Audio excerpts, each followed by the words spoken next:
আল্লামা মামুনুল হক 3টা বছর আমার সাথেই ছিল। উনি বারবার বলতো, হামজা, বাইরে আমরা টুপি নিয়ে মারামারি করি, আকীদা নিয়ে মারামারি করি, জুব্বা নিয়ে মারামারি করি, মোনাজাত নিয়ে মারামারি করি, আর এখানে এসে জালেমরা দেখি সব এক জায়গায় রেখে দিয়েছে।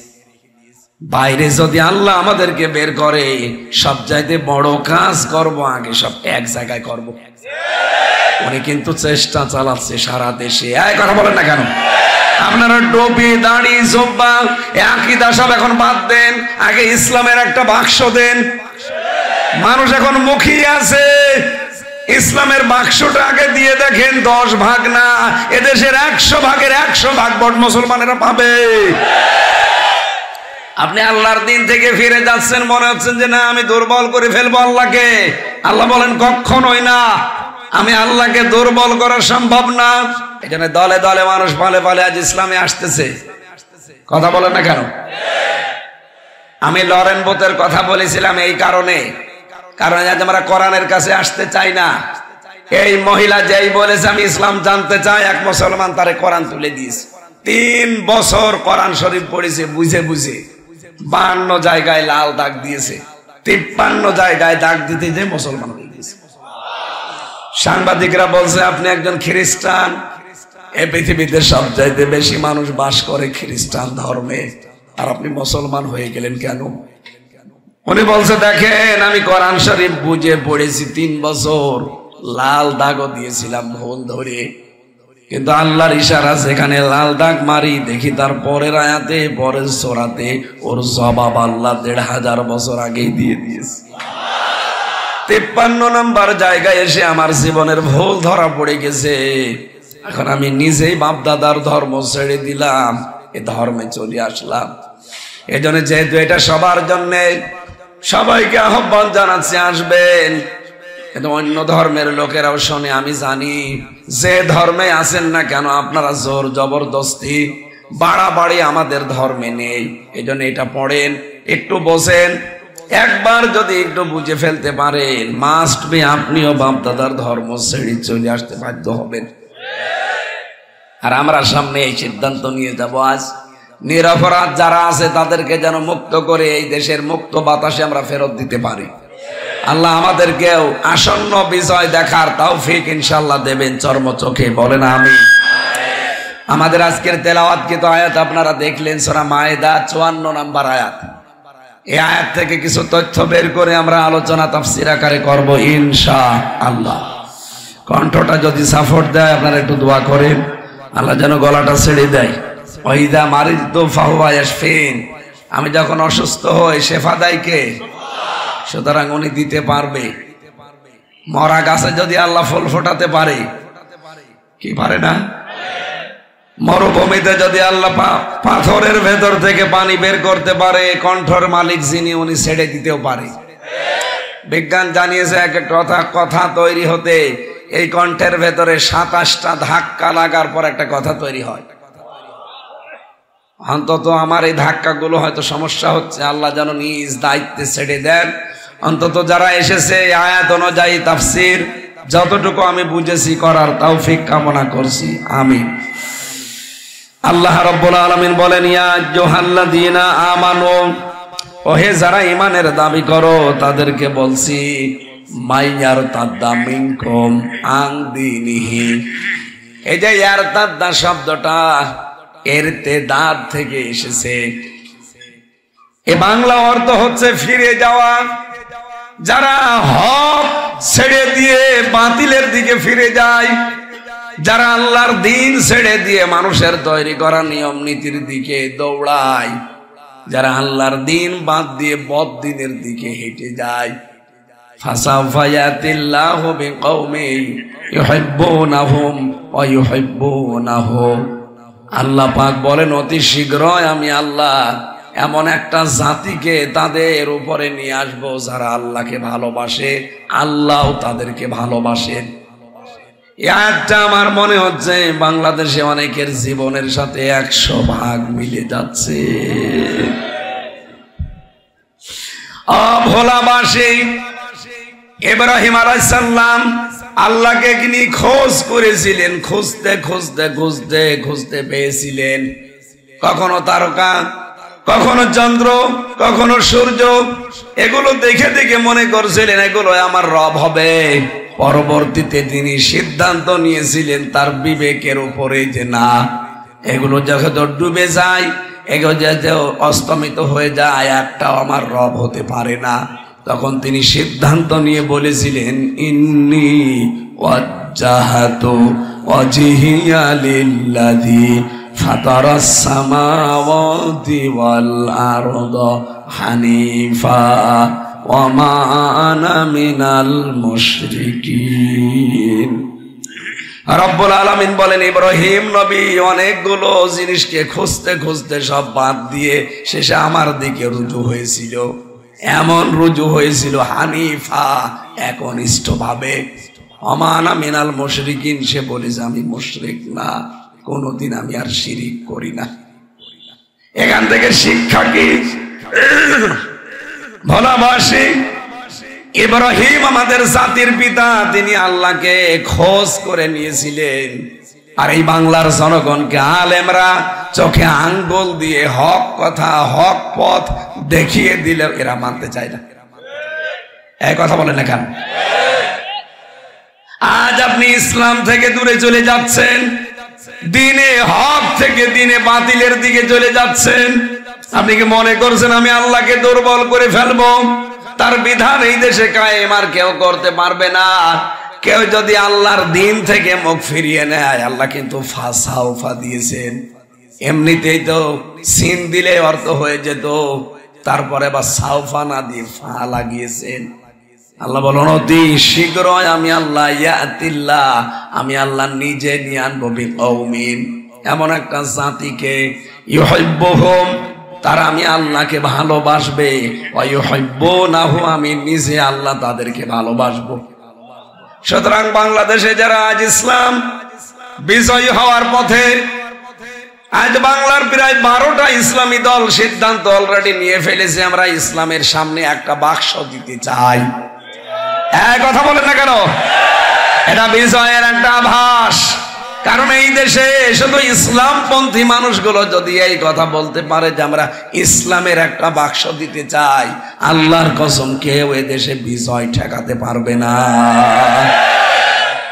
এই জন্য মুনাফিকদের মাথা অনেকের খারাপ, বিশেষ করে চাঁপাইনবাবগঞ্জের হারুন আর হারুনের বউ, মাথা খারাপ হয়ে গেছে।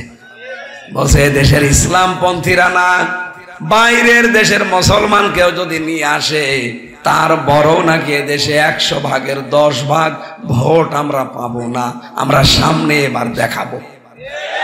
এক কথা বলেন না কেন? সেদিন আমিরে জামাত এসেছিল আপনাদের চরমনায়। চরমনায়ের পীর বলছে অনেকেই মনে করে আমরা জামাতের সাথে হাত মিলিয়েছি, না আমরা কিন্তু হাত মিলিয়েই ফেলেছি।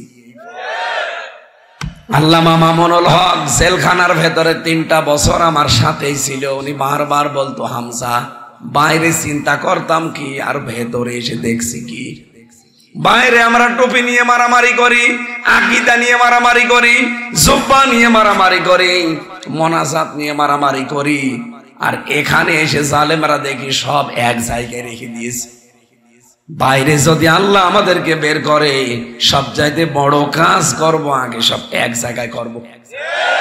উনি কিন্তু চেষ্টা চালাচ্ছে সারা দেশে। এই কথা বলেন না কেন? আপনারা টুপি, দাড়ি, জুব্বা, আকীদা সব এখন বাদ দেন, আগে ইসলামের একটা বাক্স দেন।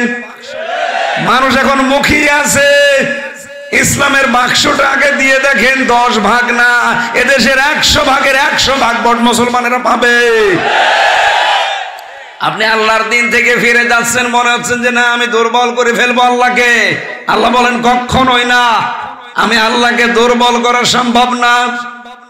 রব্বুল আলামিন এরপরে জানিয়েছেন আদিল্লাতিন আলাল মুমিনিনা আইজ্জাতিন আলাল কাফিরিন, যে মানুষগুলো পৃথিবীতে মুমিনের গুণাবলী অর্জন করে, এদের ভেতরে অন্যতম গুণ হচ্ছে তারা আমার মুমিন বান্দাদের প্রতি মেহেরবান, আর কাফেরদের প্রতি তারা কঠিন।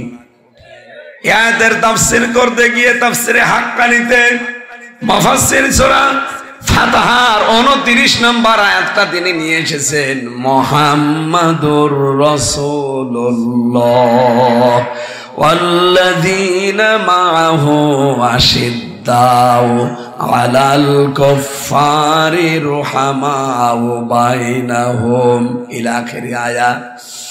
আল্লাহ রাব্বুল আলামিন বলেন, মুহাম্মদ সাল্লাল্লাহু আলাইহি সাল্লাম আল্লাহর রাসূল, তার সাথে যারা থাকবে তাদের ভেতরে 5টা কোয়ালিটি তৈরি হবে। 1 নম্বরে আশিদ্দাউ আলাল কুফফার, তারা কাফেরদের প্রতি হবে কঠোর। কাফেরদের যত অনুষ্ঠান আছে সব অনুষ্ঠানের প্রতি মুসলমান যারা দাবি করবে তারা কঠোর হবে। আর 2 দিন পরে একটা অনুষ্ঠান আসতেছে, 14 ফেব্রুয়ারি বিশ্ব বেহায়া দিবস। এটা কি মুসলমানদের? শফিক রেহমান নামে এই শয়তান ইংল্যান্ড থেকে এটা আমদানি করেছে। এই কথা বলেন এখানে। সাংবাদিকেরা প্রশ্ন করছে, স্যার আপনার নাম তো শফিক রহমান ছিল, আপনি রেহমান লেখেন কেন? ও বলছে, রহমানের ভেতরে মৌলবাদের গন্ধ পাওয়া যায়, এই জন্য আমি নাম পরিবর্তন করে কেটে দিয়ে লিখেছি রেহমান। যেই শয়তান আল্লাহর নামকে পাল্টিয়ে ফেলতে পারে তার নিয়ে আসা আমদানি করা বিশ্ব বেহায়া দিবস বাংলাদেশে কোন নবীর উম্মত পালন করতে পারে না। সুতরাং কাফেরদের এই অনুষ্ঠানের উপরে কঠোর হওয়া লাগবে। আগামী আর 2 দিন পরে অনুষ্ঠান কেউ পালন করবেন? বলেন। রুহামাউ বাইনাহুম, নিজেদের ভেতরে রহম দিল হওয়া লাগবে। আজ ওই 14 দল বাদ দিয়ে আমরা যারা আছি সবাই মাজলুম। এক কথা বলো না কেন? নিজেদের ভেতরে সৌহার্দ্য বাড়ান, নিজেদের ভেতরে রহম দিল তৈরি করেন, মমতাময়। আজ এই ফাটল ধরানোর চেষ্টা করছে অনেকেই। বিএনপির ভেতরে আমি বারবার বলি 2টা গ্রুপ আছে, একটা ডানপন্থী একটা বামপন্থী। ডানপন্থীটা এখনো ম্যাডাম খালেদা জিয়ার কথায় চলে, আর বাম যেগুলো ওগুলো সব দাদা বাবুদের ফাঁদে পা দিয়েছে। আপনি আবার ধরা খাবেন। এবার যদি ধরা খেয়ে যান না, কিয়ামতের আগে আর দাঁড়াতে পারবেন না। এই জন্য বাম গুলো আমার মনে হয় এগুলো ক্যান্সার, এগুলোই ক্যান্সার গুলো ছাঁটাই করা দরকার। একটা মাজলুম দল, এরাও কিন্তু আজ 15.5 বছরের জুলুমের শিকার হয়েছে।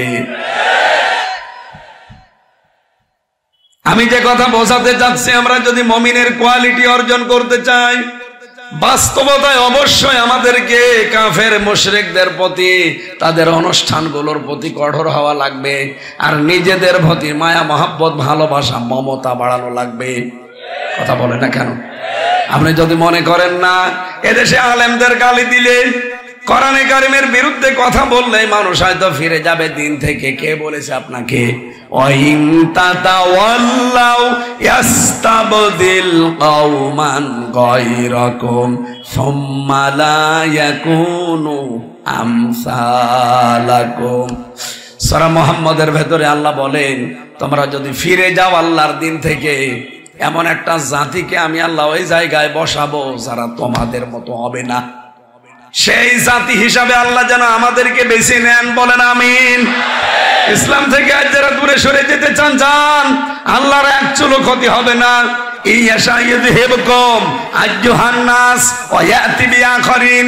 যদি তোমরা ফিরে যাও, এই মানুষের ভেতর থেকে একটা দলকে আমি আল্লাহ বের করে নিয়ে আনবো। সে ক্ষমতা এখন আল্লাহর নেই। ওয়ালা তাদুররুহু শাইআ, তাদের কোনো ক্ষতি তোমরা করতে পারবা না। আল্লাহু আলা কুল্লি শাইইন কাদির, কারণ সব কিছুর উপরে আসল ক্ষমতা কার? আল্লাহ রাব্বুল আলামিন এখানে একটা উদাহরণ দিয়েছেন আমাদের ঈমানি শক্তি বৃদ্ধি করার জন্য। যদিও ঘটনা বলা আমার উদ্দেশ্য না, আমি একটা ইঙ্গিত দেই।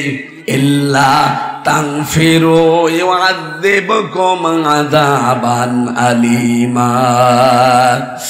আজ যদি আমরা এই রাস্তায় বেরিয়ে না আসি, আল্লাহ কঠিন আযাব আমাদের জন্য ব্যবস্থা করবে। রাব্বুল আলামিন আয়াতের পরবর্তীতে নবীজির ওই হিজরতের কাহিনীটা আমাদেরকে শুনিয়েছেন। ইদহুমা ফিল গারি ইয়াকুলু লি সাহিবিহি লা তাহজান ইন্নাল্লাহা মা'ানা। রব্বুল আলামিন বিশ্বের মুসলমানদেরকে জানাতে চাই, তাকাও আমার নবীর দিকে।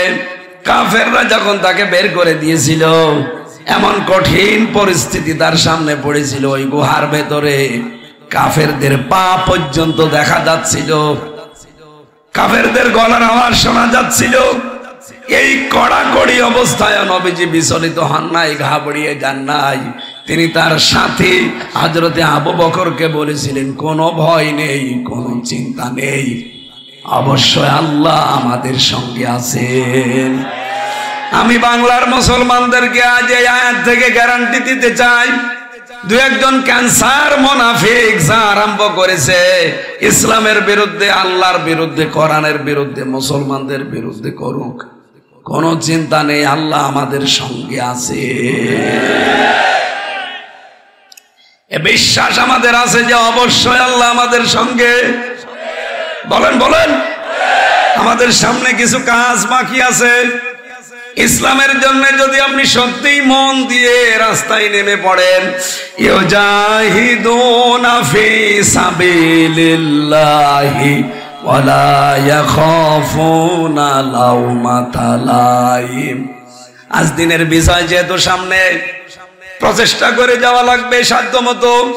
আর এই চেষ্টা, এই জিহাদে, এই কাজে কোনো তিরস্কারকে মনে রাখা যাবে না। যে যা বলছে বলুক, ধর্ম ব্যবসায়ী বলছে বলুক, আমাদেরকে আজ বলে দুনিয়াদার বলুক, অনেকে বলে হুজুর মানুষ রাজনীতিতে আসবে কেন বলুক। ইউসুফ নবী কিন্তু নিজের দায়িত্ব চেয়ে নিয়েছিলেন, ওয়ালা জাআলনি আলা খাযাইনিল আরদ ইন্নী হাফিজুন আলিম। তিনি বলেছিলেন, আমাকে কোষাগারের দায়িত্বটা দেন, খাদ্যের দায়িত্ব দেন, আমি উত্তম ভাবে এর সংরক্ষণ করতে পারবো। বাংলাদেশে আজ বাংলার মানুষেরা যেহেতু ভুল করছেন, সামনে যেহেতু সময় আসছে, যদি চেয়ে নেওয়ার দরকার হয় আলেমদেরকে, আলেমরা চেয়ে নেবে। এই জন্য ধর্ম উপদেষ্টা বারবার জানাচ্ছে, এই দেশে যদি খাদ্যে ভেজাল বন্ধ করতে হয় আলেমদেরকে ব্যবসায় আসতে হবে, দুর্নীতি মুক্ত করতে হয় রাজনীতিতে, আলেমদেরকে রাজনীতিতে আসা লাগবে। আমরা সংরক্ষণ করতে পারবো। অর্থনীতি যদি সত্যি আপনি সংরক্ষণ করতে চান, এদেশে আল্লাহওয়ালা মানুষ ছাড়া সম্ভব না। আল্লাহওয়ালা মানুষ দিয়ে অর্থনীতি চললে কেমন দেখা যায়, আপনি ইসলামী ব্যাংকের দিকে তাকান। জালেমরা যদিও ৭৫,০০০ কোটি টাকা ব্যাংকটা থেকে মারিং কাটিং করেছে, তারপরও দাঁড়িয়ে আছে। আর আমরা আশা করছি এই ব্যাংকটা আবার দাঁড়িয়ে যাবে। এখানে আল্লাহর এমন এমন নিয়ম নীতি এরা মানে, যদিও ১০০ ভাগ মানা সম্ভব না, তারপরও তারা মানতেছে। আমরা চাই ইসলাম যদি এদেশের সামনে চলে আসে, এই সোনালী, রূপালী, চৈতালি, অগ্রণী যত ব্যাংক আছে, সব ব্যাংকগুলো ইসলামের এই নিয়মে চলবে ইনশাআল্লাহ। তখন সুদ যে মারাত্মক, মায়ের সাথে জেনা করার অপরাধ, এই গোনা থেকে আমরা বাঁচতে পারবো। এখানে এমন এমন মানুষ আছে দোকানদারি করে, চাষবাস করে খায়, টাকা ছেড়ে রাখে, টাকা আসে। ১,০০০ টাকা দিলে মাসে মাসে ২০০ টাকা বেশি দেয়।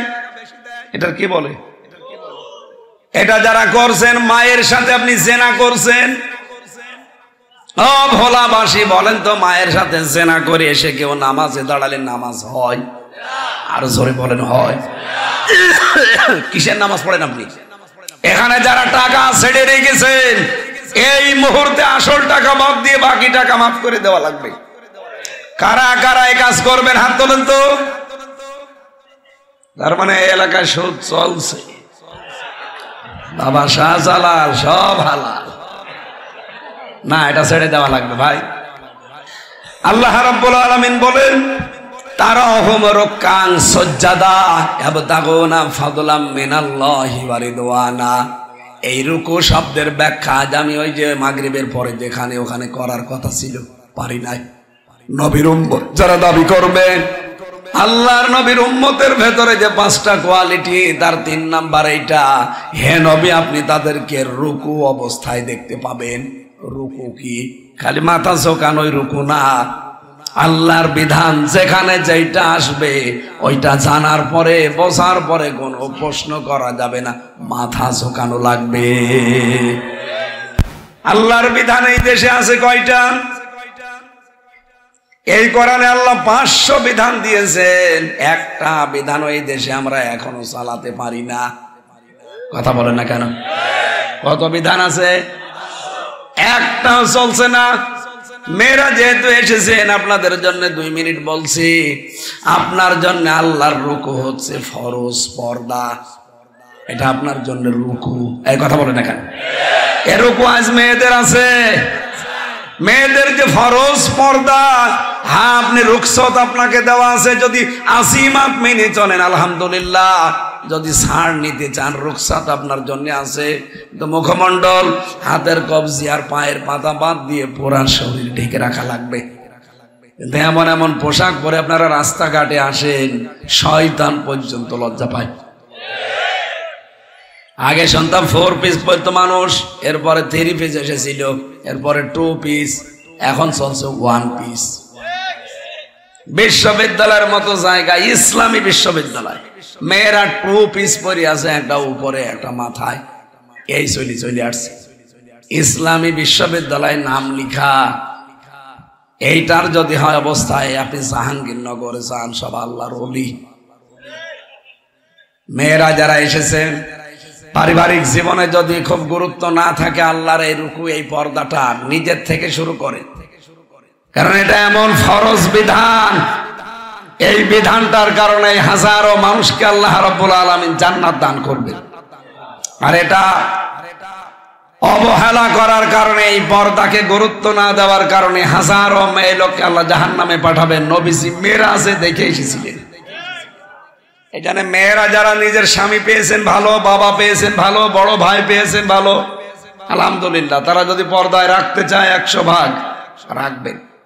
আর যদি এরকম স্বামী না পান, নিজের থেকে চেষ্টা করেন, কারণ এটা নামাজের মতোই ফরজ আপনার জন্য। কথা বলেন ঠিক কিনা? বিশ্ব নবী বলেন, ওই মহিলাকে আমার আল্লাহ জান্নাতের 8টা দরজা খুলে রাখবেন। ইদা নাজারা ইলাইহা সাররাতুহু, তার স্বামী যখন তার দিকে এসে তাকাবে, তখন সে স্বামীকে আনন্দ দেবে।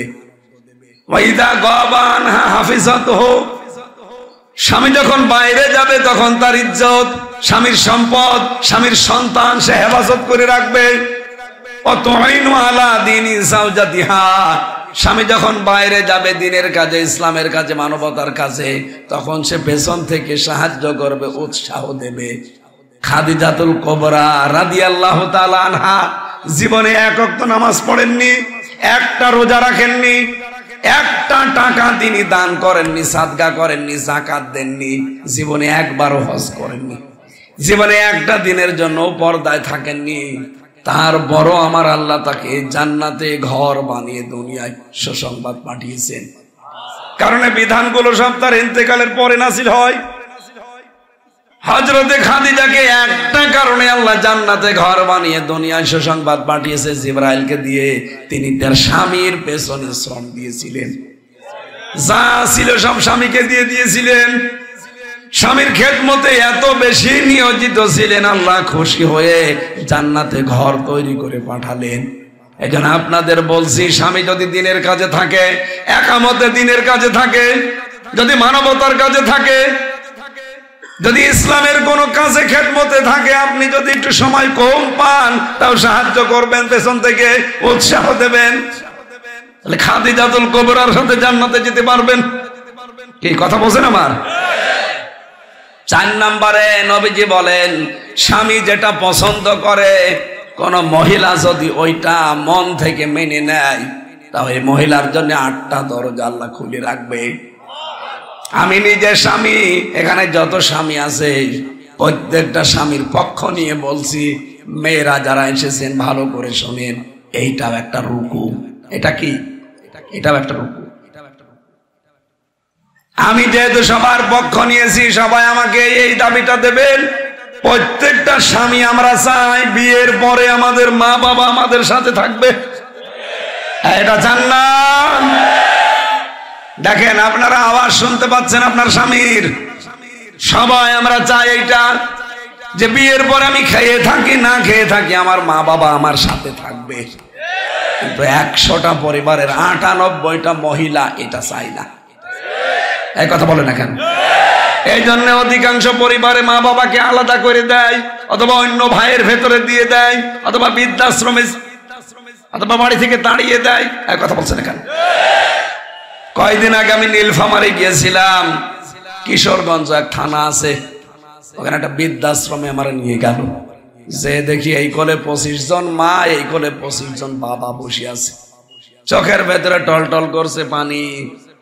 যাকেই জিজ্ঞাসা করি সে ওই পুত্রবধূর দোষ দেয়। দুইজনের সাথে কথা বললাম, একজন বলছে আমার ছেলে ডিসি, আর একজন বলছে আমার ছেলে আমেরিকায় থাকে। ও ভোলাবাসী, বলেন তো, ওদের একজনের ছেলে ডিসি, একজনের আমেরিকায় থাকে, অথচ 3 বছর পড়ে আছে বৃদ্ধাশ্রমে। ওদেরকে আমাদের মতো ছেলে মেয়ে নেই? বলেন বলেন। যেটা আমেরিকায় থাকে আর যেটা ডিসি, এই দুইজনের সাথে বলেছিলাম যে মা কি হয়েছে আপনাকে বৃদ্ধাশ্রমে? বলছে আমার পুত্রবধূ খালি জ্ঞানর জ্ঞানর করে। বলিস এই বুড়ি যদি বাড়ি থাকে তাহলে তোমার সংসার করবো না। ছেলে আমার ডিসি, বাধ্য হয়ে আমার 3 বছর রেখে গেছে। চোখের ভেতরে টলটল করছে পানি। আমার মনে হচ্ছে প্রত্যেকেই তার সন্তানের জন্য বরদোয়া করছে। সম্মানিতা মা বোনেরা, পুত্রবধূ যারা আছেন, স্বামীর মা বাবাকে যেভাবে ছেলে দেন, হেলা ফেলা করেন, নিজের মা বাবা হলে জীবনে করতে পারতেন। কিসের নামাজ পড়েন আপনি? মনে করছেন খালি নামাজ পড়লে, রোজা রাখলে আর কালো বোরকা পড়লে আমি জান্নাত পেয়ে গেছি? কখনো। আপনার স্বামীর মন জয় করা লাগবে আপনাকে। আর স্বামীর মন আপনি কখনোই পাবেন না যতক্ষণ স্বামীর মা বাবাকে নিজের মা বাবা মনে না করবেন। এক কথা বলেন। আমি প্রত্যেক স্বামীরও কাছ থেকে অর্ডার নিয়ে কিন্তু এটা বলছি, আমরা সবাই এটা চাই না। আপনার মন এত ছোট হবে কেন? নিজের মা বাবা পেলে তো পাগল হয়ে যান। আমাদের মা বাবাকে যতক্ষণ আপনি নিজের মা বাবার মতো মনে না করবেন, জীবনও আমার মন পাবেন না। এর সাথে আপনারা একমত আছেন না? তারা আছেন দেখি? বিয়ে না করে হাত তোলার দরকার নেই। হ্যাঁ ঠিক আছে, আলহামদুলিল্লাহ। সম্মানিত মা বোনেরা, আশা করছে আপনার রুকু আপনি ঠিক রাখবেন। আপনাকে রুকু অবস্থায় দেখতে পাওয়া যাবে, তার মানে শুধু নামাজে রুকু দিয়ে থাকবেন তা না। পারিবারিক জীবনে আপনার রুকু আছে, সামাজিক জীবনে রুকু আছে, অর্থনৈতিক জীবনে রুকু আছে, আন্তর্জাতিক জীবনে রুকু আছে, সাংস্কৃতিক জীবনে রুকু আছে, ধর্মীয় জীবনে রুকু আছে, রাষ্ট্রীয় জীবনে রুকু আছে। এরকম 9টা জীবন আছে কোরআনে। সজ্জাদা আপনাকে সেজদা অবস্থায় পাওয়া যাবে। এই পৃথিবীতে যারাই আমার আল্লাহকে সেজদা দিয়েছে, তাকান তাদের জীবনের দিকে। আমি তালহার জীবনী পড়েছি, হযরতে আব্দুল্লাহ আনসারীর জীবনী পড়েছি। তারা একটা সেজদাকে কত গুরুত্ব দিয়েছে জীবনে। একটা পোশাক ছিল স্বামী স্ত্রী দুইজনের, তারপরও তারা জামাতে নামাজ আদায় ছেড়ে দেননি। আমি মুসলমানের কাছে নামাজের কথা সচরাচর বলতে চাই না, কারণ মুসলমান যদি নামাজে না পড়ে, ও মুসলমান কিসের? এই কথা বলেন না কারণ। আর সামনে আমরা নামাজের বিধানটা ওয়াজে করাও লাগবে না। যদি 151 জন, এই যে এই লোকটার মতো 151 জন যদি আমরা পাঠাতে পারি, 300 জন এমপির ভেতরে এরকম মানুষ মাত্র 151 জন, এই কোরআন শরীফ বুকের ভেতরে নিয়ে ওরা যাবে। বলেন, প্রথম দিনই যদি বলে আমরা নামাজের বিল চাই, মাননীয় স্পিকার আমরা নামাজের বিল চাই, যখন 151 জন হাত তুলবে বলবে যান কায়েম করে দিলাম, পরের দিন এই দেশে কোন মহারথী আছে নামাজ পড়বে না? সুতরাং আমরা ওইটা দেখতে চাচ্ছি। আপনি হয়তো ভোট দিয়েছিলেন লোকটাকে, একটা নামাজের বিল যদি ওনার মাধ্যমে কায়েম হয়, এদেশের 18 কোটি মানুষ নামাজ পড়বে, প্রতিদিন আপনি 18 কোটি মানুষের নামাজের সওয়াব পাবেন। সব সময় নবীর উম্মতের কাজ হবে আল্লাহ কোন কাজে রাজি আছে এই কাজ খুঁজে বেড়ান। যালিকা ফাদলুল্লাহ ইউতিহি মাইয়াশা, এটা আল্লাহর অনুগ্রহ, আল্লাহ যাকে দান করেন সেই পায়। আল্লাহু ওয়াসিউন আলিম। আল্লাহ রাব্বুল আলামিন বড় প্রশস্ত এবং প্রাচুর্যময়। কণ্ঠ আমার সাপোর্ট করছে না, খুব কষ্ট হচ্ছে কথা বলতে। 1 ঘন্টা 20 মিনিট হয়ে গেছে। আমি আজকে আর চালালাম না, আগামী থেকে আবার আসবো ইনশাআল্লাহ, স্যারের মাধ্যমে আসবো, কথা বলবো। আল্লাহুম্মা আমিন। লা ইলাহা ইল্লা আনতা সুবহানাক ইন্নী কুনতু মিনাজ জালিমিন। আল্লাহ, আমার কণ্ঠটা মারাত্মক ব্যথা, তুমি দেখতে পাচ্ছ, কথা আমার বের হচ্ছে না। বহু কষ্ট করে কথাগুলো বলেছি, যতটুকু বললাম এগুলো বিশ্ব মুসলমানদেরকে মেনে চলার তৌফিক দাও। আজকের 8 দিন ব্যাপী আয়োজনে যদি খুশি হয়ে থাকো আল্লাহ তুমি কবুল করে নাও। এই দরুন বাজারে যত মানুষ ব্যবসা করে সবার ব্যবসায় বরকত দিয়ে দাও। যত মানুষ কবরে আছে কবরগুলো জান্নাত বানিয়ে দাও। আমার মাথার তাজ ডক্টর অলিউল্লাহ এই এলাকার সন্তান, এই জেলার সন্তান, আল্লাহ তুমি তাকে কবুল করো, তার মা বাবাকে মাফ করে দাও।